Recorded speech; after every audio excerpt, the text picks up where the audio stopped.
who has the power, the buyer or the seller. So the buyer can ask for that kitchen to be repainted if it's a buyer's market, whereas the last few years, the seller has had complete control and the buyer cannot ask for anything.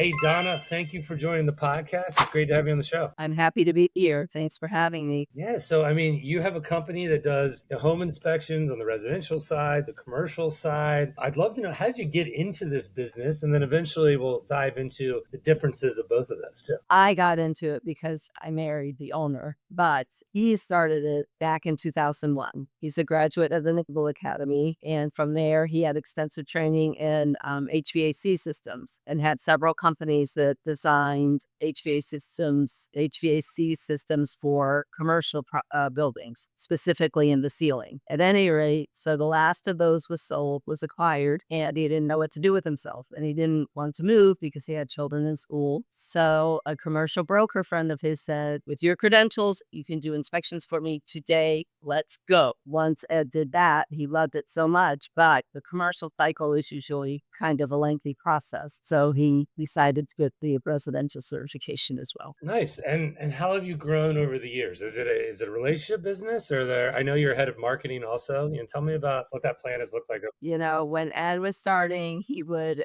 go to local open houses on Sunday, wait until there weren't any prospective buyers there, and go and introduce himself to the realtor with, some treats, cookies or donuts, whatever, and just say, introduce the services and get out of there because you don't want to be in the way of any potential buyers, right? But he grew the company that way. And because with his credentials and his background, going to the Naval Academy means that he's a structural engineer, and most inspection companies don't have that. So that is a great asset. If you need it, it's expensive, but it's more time scheduling. But with us, you don't have that worry at all. But anyway, how have we grown? So said children were learning the business as they were growing. And when they got out of college, it was like, yeah, we wanted to do that too, but on our own, not being the assistant anymore, but doing our own inspections. So that grew us all the way to 3 from 1. And when that started, I started answering the phone. And then, so about 10 years ago, the youngest son said, you guys go do all the inspections you want. I want to run a business. And I'm going to hire outside the family. We're going to be a bona fide company with policies and procedures. And he did it. And he grew us to like 24 people. And business is business. There's a pandemic, there's attrition, people move in and all that. So we probably have past that now. But, we're always growing in various ways. And how's your business set up currently today? Is it more residential, more commercial? And how many residential inspections are you doing a month? It's been kind of flat for the last few years because the sellers have had so much power that if a buyer wanted an inspection, they lost the deal. So that meant you just waived that right. But it's coming back. So we're getting back there to our numbers. We used to do 100 a week. We hired a new inspector earlier this year. We'll probably hire yet another one before the end of the year. And then the commercial has been so busy because, as we know, the office situation has changed. So that left a lot of empty buildings. People that can invest in those empty buildings are taking advantage of the situation. So that means more and more commercial inspections. And not only do we offer commercial property assessments, we offer the phase 1 and 2 environmental assessments, which are really important to commercial bankers. But point being, one-stop shop. We do it all in-house. Nice. So, one thing I heard you say is that going to open houses, handing out treats, it's still a practice that happens today. It happens for our title agents, it happens for other people. So it's good to see that not everything gets wiped away by AI and technology. So a person always beats, mass marketing, emails and all.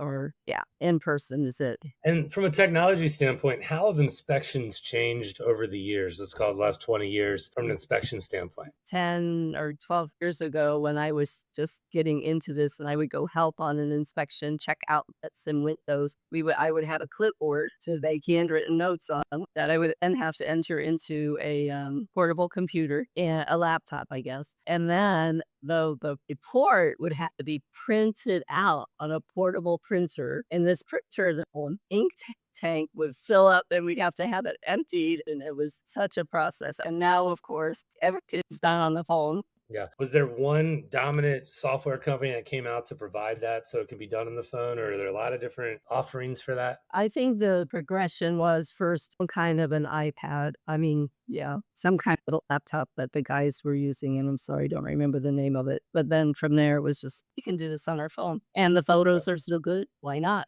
Nice. If there's one piece of advice for a buyer, as you're going through the home inspection process, what would it be? To keep in mind that anything can be repaired or replaced. It's all up to your budget. It's all up to you. They'll say, how could that blue in the kitchen? I can't buy this house. I mean, blue paint, which is like the easiest thing to replace, right? Or to switch out. And when people are negotiating, when agents are negotiating based off the home inspection report, do trends change? I mean, I think you said a lot of times people waive the inspection report when the seller has a lot of control. And what have you kind of seen over the years, and what are we seeing in today's market? Well, very cyclical. Who has the power, the buyer or the seller? So the buyer can ask for that kitchen to be repainted if it's a buyer's market. Yes, because we need to sell this home. Whereas the last few years, the seller has had complete control and the buyer cannot ask for anything, any kind of contingencies. But again, thank goodness that's easing up. Yeah, I remember when I bought a house about 10 years ago. I think they were using an iPad at the time, and I got the report emailed to me right afterwards, which was great. When you look at commercial inspections, how long do those take? Are those, days, weeks, in comparison to a residential inspection? The actual inspection part can be completed in a matter of hours, depending on the size of the building. So, I think many people assume a brand new building doesn't need inspection. What's your take on that? We're all human. We're all capable of making mistakes. So that includes the home builder. Not that home builders are bad. Not that one company is better than the other. I mean, people have opinions about that. The thing is, they have to hire subcontractors. And for example, I saw a lot of rain in the forecast this week. What does that mean? They're going to, that may cause interference with depending where they are in the project. And that means when it stops raining, they're going to be in there working feverishly. And that's, when mistakes can happen. Builders really don't like us to come, understandably. We're looking for something wrong. But we try to say, oh, this was done very nicely over here. However, this over here needs to be redone. So we try to be as pleasant as we can about it. It's tricky for the realtor because the builder gives you zero notice. So, but we know that. Yeah, no, it makes sense. And I hear your thoughts on the different challenges within the industry over the last few years. We've seen a flat market over the last pretty much 4 years, with rates going from 2.5 to 7% ish, just the volume immediately dropped 50%, overnight. Yeah, it's come back a little bit, but there's still so many people they're just never going to move because of that 2.5, 3%, mortgage rate. It'll be interesting to see if that, solves itself in some way, if there's programs that come out to get people to move or not. But it seems like it's a potential issue from a volume standpoint with our industry. I don't know what your thoughts are. No, without a doubt. But I think it's working with realtors to have workshops to educate people that, it's okay. Don't try not to focus so much on that number. Look at the monthly payment, what's comfortable for you to pay, and then know that you can refinance. You don't want to do that within the first year or two because it's too expensive, but you can do it after that. And also, real estate is always a big investment. And it's not easy because the public is so focused. You're right, on those numbers. And it's like, I'm old enough. I can say, oh, yeah, my first house, 18%. What are you guys worried about? 100%. Obviously, a buyer hires you guys when they're doing an inspection. How often you get hired, whether it's by someone who's not buying a property or a business? Is that a decent portion of your business, or what percentage of your business is that? How often does it happen? Very often. But I do remember from my 5 years of scheduling a few renters wanting to have inspections. If the systems aren't functioning properly, the HVAC or plumbing or if the electric isn't correct, then all your laptops, phones, and everything may overload your electrical system, and that could be really dangerous. And a few times buyers that were like, okay, we got a good tax return and we're thinking of selling in a year or two. So we have to be proactive and Yeah. start taking care of the house, resolving potential issues that buyers find. Yeah. And you guys are DMV located? Are you beyond the DMV area currently? Commercial is anywhere because the certifications allow that. Residential is basically a 75-mile radius from Ashburn, Virginia. And we have a linked to our service area. So Frederick, Maryland, Montgomery County, DC, and Alexandria and South Alexandria. Nice. And, obviously real estate agents are, I would assume are your number one target in terms of getting business. That's what the case is for us as a title company. So it's creating those relationships. How do you guys stay in touch with your agents? How do you educate them with and changes in the industry and the market? What does that look like on an ongoing basis? There's some really good groups. There's Empowering Women in Real Estate. The other female group is Women's Council of Realtors. Those are good because you see those people time and again, and then they trust you and then will listen to what you have to say about what's going on. Similarly, just any events, I guess people are in their office again. That used to be my routine, just visit 20 offices in a day. But I haven't done a whole lot of that and looking more at events to go to where realtors are, or happy to host events, collaborate with someone to co-host and then, draw on, I know these realtors, those realtors, let's get all together. That works well. Just anything to get people out. People like the experience more than just sitting and listening. They want to talk to you and build a relationship from there. Yeah, so there's been quite a few changes over the last couple of decades in the industry. What do you see moving forward? Are things going to stay pretty much the same in terms of home inspections? I mean, seems like you guys have already utilized the best of the technology by utilizing a phone. I don't know what else you could do to make things easier, but are there things that you guys have heard about coming forward in your industry, or is it similar business moving forward?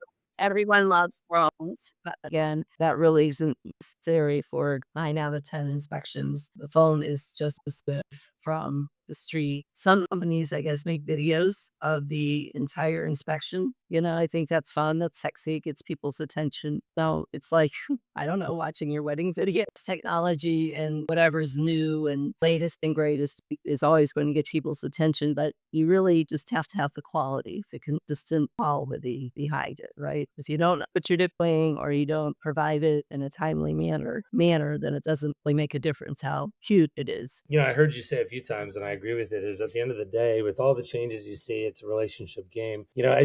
We have a lot of real estate agents that, watch podcasts. For someone like them who's looking to get into the business or grow the business, is it go back to the basic principles of, create a relationship, do what you say, get things on time, or you have other advice for them? No, it's always, I think, people want to work with others that they know, like, and trust. People say that and say that and say that. But the reason they say it is because it's true. We all know there's plenty of title companies, plenty of mortgage and inspection companies. But who are you going to work with? That person shows up time and time again and is friendly and seems to know what they're saying and pays attention to you and maybe has an interesting tidbit to give. That's who you're going to want to work with. So getting in front of people, that's it. All right. Well, we have a rapid fire question section. So I'm going to throw these out to you here. What's one book every entrepreneur should read? Never Eat Alone. I'm not going to remember the author. Its idea is, you're going to have a coffee break, invite somebody to meet you there. You're going to be out, you're between appointments, you're going to eat lunch and get someone to join you. I've been inviting realtors to use this for years and years and years. I haven't read it, but I've heard many people speak about it, and it makes a lot of sense to me. What's one piece of advice every realtor should hear?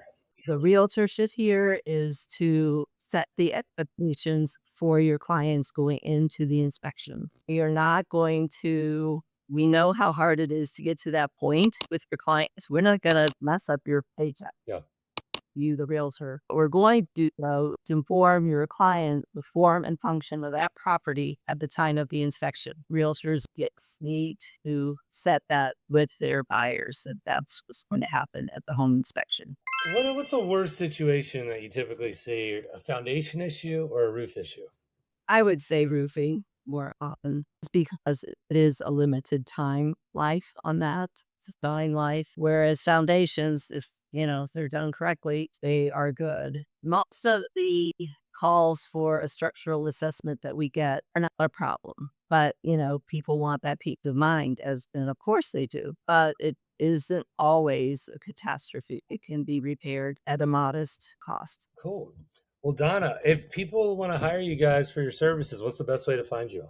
703-771-8374. Donofrio Associates, LLC. Schedule at donofrioinspections.com. And I know sometimes people are dealing with quick closes. How quickly can you guys get out for an inspection when someone reaches out to you? We do everything we can to meet the demand. There were 3-day windows. There's something fell through and someone wants to try it tomorrow. We'll call someone that's scheduled to have the day off. You want an extra inspection, or maybe the founder, or maybe the son that's really not doing inspections because he's managing business. Go out if there's no one else, because we value that relationship with the realtor, whether, again, it's one that's used us for a long time or one that hasn't used us at all. They're going to see we do a good job and we help them in a pinch.